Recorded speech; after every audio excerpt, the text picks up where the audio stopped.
reka muri uyu mwanya ababaye bumva ijambo ryawe bahumurizwe nawe, reka muri uyu mwanya uwera wa Isiraheli abuze uko bagenza bongera asubiramo ibyiringiro. Reka data wa twese mwiza, uyu mwaka twinjiyemo na 2025 umwaka w'umugisha ubwoko bwawe no kubizera. Urakoze. Iyo umuntu abohotse yumva mu yandi magambo afite ibyiringiro, yumva akomejwe n'Imana kubera kubohoka.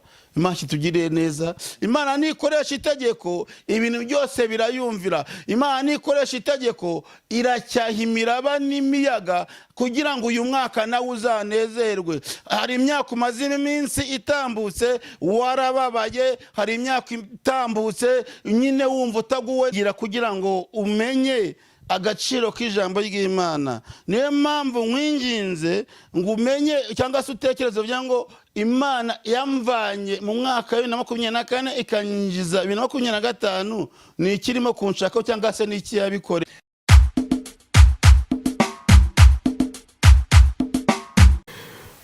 Nguhaye ikaze wo gukurikira Mama Linda Official, uri w'agaciro gakomeye. Udukurikirana uri mu Rwanda, udukurikirana uri hanze yarwo, navuga ngo Imana iguhe umugisha.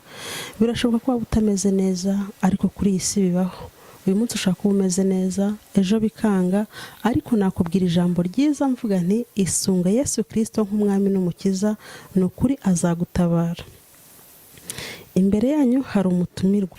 Mana yera, Mana ikomeye, Mana ikiranuka, turagushimiye kandi turaguhimbaje.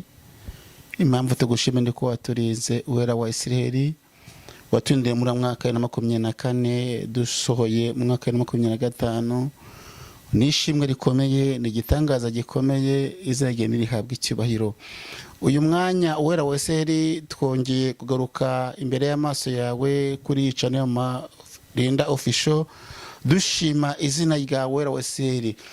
Nta kindi rero kidumye duhagarara imbere y'ikamera, nta kindi gitumye dufata uyu mwanya, ni ukuvuga ubwiza bwawe, ni ukuvuga gukomera kwawe, ni ukuvuga umugambi mwiza ufite ku bantu bawe. Urakoze urakarama rero, turasenze tuvuga ngo nugendera abandi natwe ntudusige, ineza ikomeze kuba n'abantu bakwiringiye. Urakoze uragora ku ngoma rero, mwami wanjye data wa twese, reka ubwami bwawe buze, ibyo ushaka byubaho, reka mwuka wera w'Imana ko nibitangaza hagati muri twebwe. Ngushyize hejuru kuri Imana, uwera wa Isiraheli n'Imana hamwe nawe kandi nizaboneka. Urakoze nyagora ku ngoma, nukomeza guhimbazwa. Reka mwanya abarwayi bumva ijambo ryawe bakire, reka muri uyu mwanya ababaye bumva ijambo ryawe bahumurizwe nawe, reka muri uyu mwanya uwera wa Isiraheli abuze uko bagenza bongera asubiramo ibyiringiro. Reka data wa twese mwiza, uyu mwaka twinjiyemo na 2025 umwaka w'umugisha ubwoko bwawe no kubizera. Urakoze ndagushimiye, ntaba ari twebwe, ntaba ari njyewe, ukomeze gushyirwa hejuru. Ngenciye bugufi kugira ngo ukomeze kubaho kuri Imana y'icyubahiro kandi ukabona Imana imbaraga nyinshi mu izina rya Yesu Kristo, amina. Murakoze cyane rero.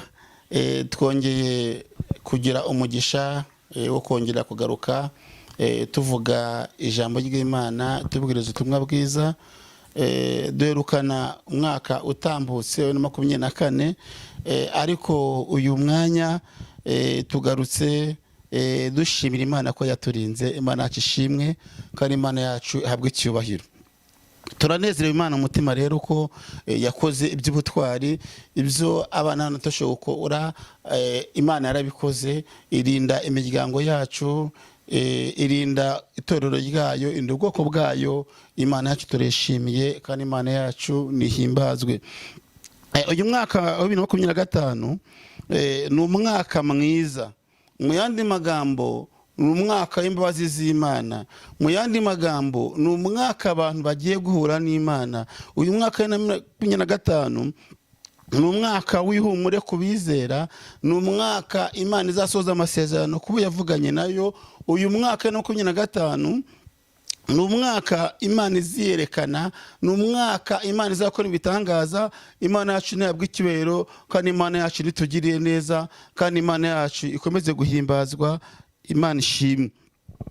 Munyemerere muri uyu mwanya mwiza tubanze dusuhuze abadukurikiye yaba ari mu Rwanda, yaba mu bihugu bidukikije, yaba imigabane y'i Buraya cyangwa se impande enye zose z'isi, turabanje kubasuhuza tuvuga ngo Imana irabakunda, tubavuga ngo Imana ifite umugambi mwiza, tuvuga ngo muhumure, ineza y'Imana izakomeza kubana namwe kugirana namwe, Imana yacu habwe icyubahiro. Haleluya. Rero nafashe umwanya wo gusenga ejo nimugoroba, nsaba Imana ijambo kugira ngo nze kubona ko nganira n'abadukurikiye cyangwa se bakurikira urubuga rwa mama channel ya Mama Linda Official, kuko ari channel igamije kugeza ubutumwa bwiza, kubaka abantu, kubuhumuriza abababaye. Hanyuma Imana iransanga imbwira ko uyu mwaka wa 2025 ari umwaka igiye kugiramo abantu imbabazi, kandi imbwira ko ari umwaka igiye kubahisha abantu bayubashye, kandi imbwira ko uyu mwaka ari umwaka igiye gutungura umuntu ari we wese, bigatuma ayizamurira icyubahiro. Ni umwaka Imana izakiza indwara zananiranye, ni umwaka Imana izatanga ibisubizo by'ibibazo abantu bafite, kuba yubaha Imana yacu itugiriye neza, kandi Imana yacu habwe icyubahiro. Reka dusangire ubutumwa bwiza cyangwa ijambo ry'Imana tubona mu gitabo cya Yesaya ibice 61 umurongo wa mbere tugeze ku murongo wa 3, twumve icyo Uwiteka Imana avugana natwe aciye mu ijambo ryayo. Imana itugirire neza. Mwuka w'Umwami Imana uri kuri nge, kuko Uwiteka yansize amavuta ngo mbwirize abagwa neza ubutumwa bwiza. Yantumye kuvura abafite imvune mu mitima, no kumenyesha imbohe ko zibohowe, no gukingurira abari mu nzu y'imbohe. Kandi yantumye no kumenyesha abantu umwaka w'imbabazi z'Uwiteka, n'umunsi Imana yacu izahoriramo inzigo, no guhoza abarira bose. Haleluya. Yantumye no gushyiraho itegeko ab'Isiyoni barira, ryo kubaha ikamba mu cyimbo cy'ivu, n'amavuta yo kunezerwa mu cyimbo cy'ivu, no mu cyimbo cy'ubwirabure, n'umwambaro w'ibyishimo mu cyimbo cy'umutima wihebye. Haleluya. Haleluya. Turanezerewe Imana. Ijambo ry'Imana ni ubuzima. Ijambo ry'Imana rirahumuriza. Ijambo ry'Imana rirabohora.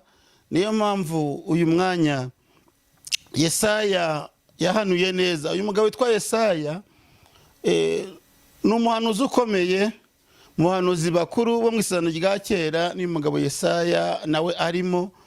Yesaya yahanuye Yesu imyaka 7 irashira Yesu ataraza, ariko kubera ko Imana itagibeshya, ibyo Imana acishe muri Yesaya byarasohoye, Yesu aza kuvuka. Ariko uyu mugabo witwa Yesaya yabaye intwari, kandi akorana n'Imana nk'uko Imana yari kuri we. Imana yashabwe icyubahiro, ko Imana itugirire neza. Haleluya. Rero umwuka w'Imana, Umwami Imana ari kuri nge. Ari kuri nge kugira ngo mbwirize ubutumwa bwiza. Yansize amavuta yo kubwiriza ubutumwa bwiza, ansiga amavuta yo gusengera abarwayi, ansiga amavuta yo kwera imbuto zikwiriye abihanye. Ntabwo nzi amavuta yaba yaragusize wowe udukurikiye muri iyi minsi, kubera ko amavuta y'Imana ni meza. Haleluya. Amavuta y'Imana atera igikundiro, amavuta y'Imana atuma abantu baganduka bakava mu byaha. Imana yacu itugire neza, kandi Imana yacu habwe icyubahiro. Rero umwuka w'Imana ugomba kuba kubizera. Uyu mwuka w'Imana ntago ari uw'ab'isi cyangwa se ntago ari uw'abapagani mu yandi magambo, kubera ko ab'isi ntago ushaka ko uyu mwuka w'Imana bamuhabwa. Ariko ku bantu bamaze kwakira Yesu Kristo n'umukiza, uyu mwuka w'Imana aba ku buzima bwabo. Imana yacu itugire neza, kandi Imana yacu nihabwe icyubahiro. Rero umwuka w'Imana akwiye kutubaho kugira ngo atuyobore inzira yo gukiranuka. Mwuka w'Imana agomba kutubaho kugira ngo adutinyure. Mwuka w'Imana agomba kutubaho kugira ngo atwubake mu gihe tugeze dusenyutse. Imana kitugirire neza. Rero yansize amavuta. Haleluya, haleluya, haleluya. Yansize amavuta kugira ngo tubwirize abantu ubutumwa bwiza uko tubonye uburyo, tuvuge neza y'Imana, tuvuge gukomera kw'Imana, duhumurize abantu bababaye, duhumurize abantu bafite ibibazo, tubabwire ko Yesu akiri ku ngoma, tubabwire urukundo rw'Imana, tubabwire imbabazi z'Imana. Cyane cyane ko intego y'ijambo nashatse kubaganiriza uyu munsi ni ijambo rivuga ko uyu mwaka turimo 2025 ni umwaka w'imbabazi z'Imana. Haleluya. Rero imbabazi z'Imana ziri ku bantu, abantu bagubwa neza. Imbabazi z'Imana ziri ku bantu ntago bajya biciraho iteka, ahubwo igihe cyose bahora bumva ubwiza bw'Imana ku buzima bwabo kubera imbabazi z'Imana. Imana kitugirire neza kandi Imana yacu ihabwe icyubahiro. Rero turimo kumenyesha abantu yuko uyu mwaka turimo ni umwaka wo kubohoka. Ni umwaka wo kubohoka. Sinzi byakuboshye muri iyi minsi, sinzi ibintu bituma utanezerwa, ariko uyu mwaka turimo ku bantu basenga, ku bantu bavuganye n'Imana, ku bantu bafite intimba, ku bantu bafite umubabaro, ni umwaka wo kubohoka. Imana kitugiriye neza kandi Imana yacu habwa icyubahiro. Iyo umuntu abohotse rero abasha kugira umudendezo. Iyo umuntu abohotse rero yumva umutima utamucira urubanza.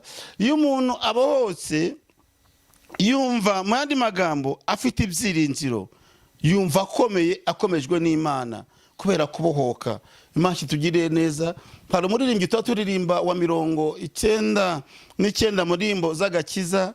Muririmbyi yaravuze ngo hagize ikintu cyaza kikanesha inzira yawe, aravuga ngo uzaze uciye umugozi, aravuga ngo nezezwa no kubohoka nkabona uko ngukorera. Iyo umuntu abohotse akorera Imana. Iyo umuntu abohotse yuzura umwuka wera w'Imana. Imana kitugiriye neza kandi Imana yacu dutabare kandi Imana yacu turengere. Izina ry'Imana yacu rikomeze gushyirwa hejuru. Rero yantumye no gushyiraho itegeko ab'Isiyoni barira ryo kubaha ikamba mu cyimbo cy'ivu n'amavuta yo kunezerwa mu cyimbo cy'ubwirabure n'umwambaro w'ibyishimo mu cyimbo cy'umutima wihebye. Imana kitugiriye neza kandi Imana yacu ihabwe icyubahiro. Akira amavuta yo kwishima wowe dukurikiye. Akira amavuta y'ubutsinzi wowe wumvishije ijambo ry'Imana. Haleluya. Akira amavuta yo kugendana n'Imana muri uyu mwaka wa 2025. Kandi numara kwakira aya mavuta, ndakwinginze urakira n'uyu mwambaro wo kunezerwa, kuko ijambo ry'Imana niko rimbwiye. Imana yacu itugiriye neza kandi Imana yacu ihabwe icyubahiro. Ntabwo byoroshye muri uyu mwanya, ntabwo byoroshye muri kino gihe, ariko ndakwinginze va mu isi y'umubiri ube mu isi y'umwuka kugira ngo ubashe kumva iri jambo ry'Imana cyangwa se ubashe kuryakira. Imana yacu itugiriye neza kandi Imana yacu ihabwe icyubahiro. Rero iyo ibintu byanze, Imana igikoresha itegeko.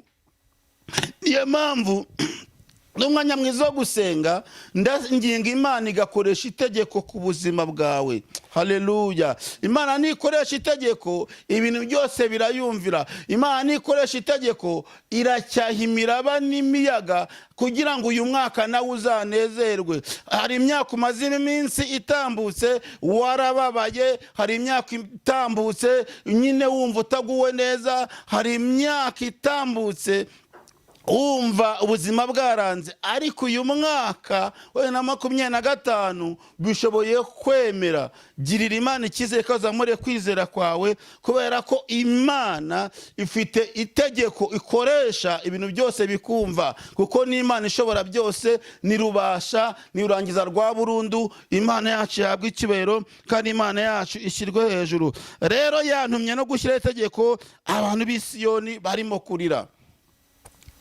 Isize bikuriza muri iyi minsi, ariko birahari.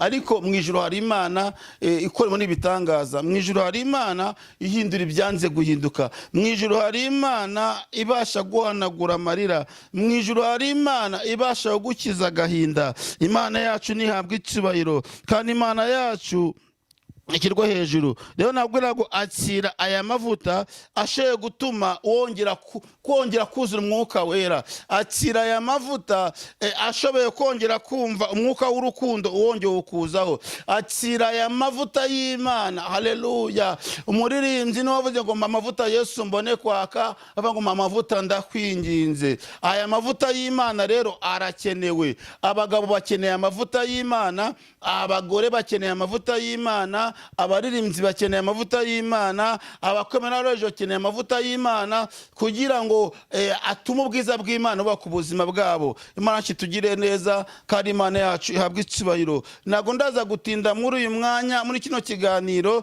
kubera ko naje nk'ugutangariza ku mbabazi z'Imana, ku buntu bw'Imana. Rero ukeneye imbabazi z'Imana, ndakwinginze aho uri shira Imana bugufi. Haleluya. Ndakwinginze aho uri shira Imana hejuru. Ndakwinginze aho uri ongera wumve ineza y'Imana, ongera wumve ubwiza bw'Imana kugira ngo Imana ikorane kandi igendana nawe. Imana yacu itugire neza. Imana yagendanye na Yesaya niyo yagendana nawe. Imana yagendanye na Dawidi niyo yagendana nawe. Imana yagendanye na Mose na Miriyamu n'izindi ntwari zatubanjije niyo yagendana nawe. Ariko niko ugomba kugira umutima umenetse, ni ugomba kugira umutima ucira Imana bugufi. Izina ry'Imana yacu rigahabwa icyubahiro. Rero musanzwe mumenyereye kuri iyi channel ya Marinda Official, ni Evangeliste Bosco, ndi umukristo wa Kristo, nanjye ndimo kujya mu ijuru. Niyo mpamvu nkwingingira kugira ngo umenye agaciro k'ijambo ry'Imana. Niyo mpamvu nkwinginze ngo umenye cyangwa se utekereze bya ngo Imana yamvanye mu mwaka wa 2024 ikanyinjiza 2025 ni ikirimo kunshaka cyangwa se ni iki yabikoreye. Hanyuma bitume urushaho kumva imbabazi z'Imana karizo zabikoze. Ntago ari mu myizo yo gukiranuka yatuma igera muri uyu mwaka, nta nicyo wanakoze cyatuma ukongera iminsi yo kubaho, ariko Imana yabikoze kubw'ubushake bwayo, kubw'urukundo rwayo. Imana yacu yabwa icyubahiro kandi Imana yacu ikugirire neza muri uyu mwanya. Mwanyemerera rero nkasoza uyu mwanya nsenga, mbasengera kugira ngo nsabe imbabazi z'Imana kugira ngo zibane nawe wowe udukurikiye. Imbabazi z'Imana nizikugeraho uragira amahoro yo mu mutima. Imbabazi z'Imana nizikuzaho nta rundi rubanza urafutanye n'Imana. Imbabazi z'Imana nizikuzaho uraza kugirana ubusabane n'Imana. Imbabazi z'Imana nizikuzaho urumva uragenda ukomeye, uragenda wishimye, uragenda unezerewe, uragendera mu butsinzi bw'Imana ko imbabazi z'Imana. Imana yacu itugiriye neza. Imbabazi z'Imana nizigiciro, imbabazi z'Imana zirahenda, imbabazi z'Imana ziri kubayishakana umwete, imbabazi z'Imana ziri ku bantu bayubaha. Imana yacu nitugirire neza. Imbabazi z'Imana urazikeneye, wowe udukurikiye urazikeneye kugira ngo zikuzeho, hanyuma zigutere ibyiringiro cyangwa zigutere ubutsinzi ku buzima bwawe. Imana yacu itugirire neza kandi Imana yacu ihabwe icyubahiro. Ariko nakwingingira ngo Imana iguhereze amavuta yo kunezerwa, Imana iguhereze amavuta yo kwishima, Imana iguhereze mbese ihindura amateka ku buzima bwawe muri uyu mwaka wa 2025. Haleluya. Haleluya. Haleluya. Uyu mwaka wa 2025 Imana ihindura amateka ku buzima bwawe kubera ko yamaze kukugirira imbabazi, kwa ko wakiza imbabazi zayo. Imana iguhindurira amateka. Haleluya. Imana ihindura ibyanze guhinduka. Imana ikora igikwiye mu gihe gikwiye muri uyu mwaka wa 2025. Nawe wishime nk'abandi, nawe unezerwe nk'abandi, nawe ukore nk'abandi, nawe uronke umugisha nk'abandi kubwo kwakira imbabazi z'Imana, kuko imbabazi z'Imana z'igiciro kandi imbabazi z'Imana z'igikundiro. Imana yacu itugirire neza. Haleluya. Haleluya. Imbabazi z'Imana zikuzeho kandi imbabazi z'Imana zigendane n'abantu bose bakurikira ijambo yayo. Mana ndagushimiye kandi ndaguhimbaje. nkushimiye ko uri umukozi w'umuhanga, nkushimiye ko uri Imana igira neza bugacya bukira, nkushimiye ko uyu mwanya Uwera wa Isiraheli uje kubohora abantu bari barushye, uje kuruhura abantu bari barushye mu izina rya Yesu Kristo. Ndagushimiye Uwera wa Isiraheli ko hari amavuta ugiye gushyira ku bantu bawe, amavuta y'igikundiro, amavuta y'ubwiza, amavuta Uwera wa Isiraheli akora ku bintu byose bigakora nagere ku bantu Uwera wa Isiraheli, kubera ko agaciro k'amavuta y'umuntu afite arakubaha, y'umuntu afite arasenga, y'umuntu afite amavuta asabana nawe, y'umuntu afite gucira bugufi. Data wa twese, reka amavuta yawe agere ku bantu bawe, amavuta yawe agere ku bantu bamaze kunamuka, amavuta ya Uwera wa Isiraheli akomeze kuba ku bantu bawe kugira ngo barusheho kumva baguwe neza ku bwawe. Urakoze, ndagushimiye ko wumvishe gusenga no kwinginga. Urakoze, ndagushimiye Uwera wa Isiraheli. Mwuka wera w'Imana agere ku bantu bawe kugira ngo abashoboze. Mwuka wera w'Imana agere ku bantu bawe kugira ngo bakomeze bagwize imbaraga. Mwuka w'Imana agere ku bantu bawe kugira ngo abibutse amasezerano. Mwuka wera w'Imana agere ku bantu kugira ngo bakomeze urugendo. Urakoze, ndagushimiye kuri Imana mva gusenga no kwinginga. Urakoze, ndagushimiye kuri Imana ireba itagiye mva amabwire. Urakoze, ndagushimiye kuyu mwaka Uwera wa Isiraheli dusohoyemo ugiye gutungura abantu bawe. Uyu mwaka dusohoyemo abantu bagiye kubona ineza yawe. Uyu mwaka dusohoyemo Uwera wa Isiraheli abantu bazagubwa neza bakubaha, kandi abantu bazihisha muri wowe. Uwiteka Imana uzabera ubwugamo kandi uzabera ubuhungiro. Urakoze, ndagushimiye mu izina rya Yesu Kristo. Amina.